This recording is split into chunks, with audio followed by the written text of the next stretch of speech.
Hey dudes, welcome to my guide to defeating Nono, one of the Beasts of Fable. Some general notes about the fight. To beat a lot of the Beasts of Fable, I found that you can make use of buff or debuff abilities like Prowl, Supercharge, and Howl. You combine these buffs with big attacks to burst down the enemies as quickly as possible. However, that tactic is a little bit unreliable on Nono because he can totally random you out, because he builds a dam that blocks two attacks, it even blocks his own attacks, and he also submerges from time to time. So if you pop a buff and use a big move and it doesn't land, then it's bad news, bros. You wasted the cooldown.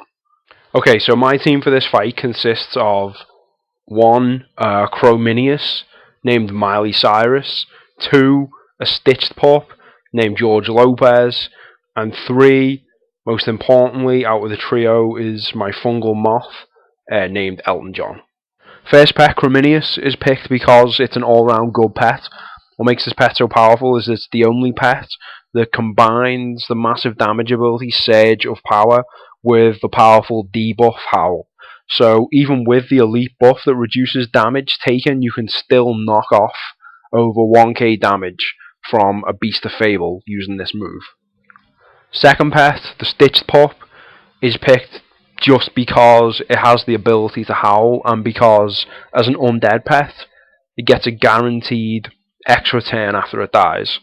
So my tactic with this pet is just to do whatever damage I can, and then when it dies, use Howl as my guaranteed last ability to debuff the enemy, ready for my third pet to come in and do extra damage. Last pet is the fungal moth. This is the best pet for this fight. The previous two pets, while good pets, aren't especially good matches for the Nono fight. They just happen to be what I used.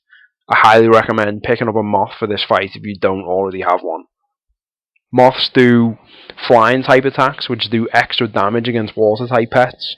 Moths specifically have Cocoon Strike, which both does damage and blocks for one round. Also useful is Moth Dust, which does a lot of damage and also has a chance to send the enemy to sleep. Let's go a little bit more in depth about why I favour the fungal moth over other types of moth. When you encounter a wild fungal moth, there's a high chance of it being an SS breed. If you don't know anything about breeds, don't worry, it's not complicated at all. There's a link to a guide on the Warcraft Pets website in the description. You can check that out. So, an SS breed means that it has speed favor, meaning it's fast, which in turn means it gets to take its move before Nono takes its move. This is particularly useful against Nono because it gives you the chance to see if he is going to submerge, meaning you can save your big cooldowns. Well, that's all the info you should need to beat this particular Beast of Fable. You can find links to all the pets and abilities discussed in this guide in the video description. The rest of this video just shows me defeating Nono with the tactics discussed. There isn't too much to learn from watching that, but it's there if you'd like to see the build in action. There are guides to defeating the rest of the Beasts of Fable on my channel. If you like WoW stuff, then please consider subscribing to my channel. I'll be adding more content in the future. Thank you very much for watching.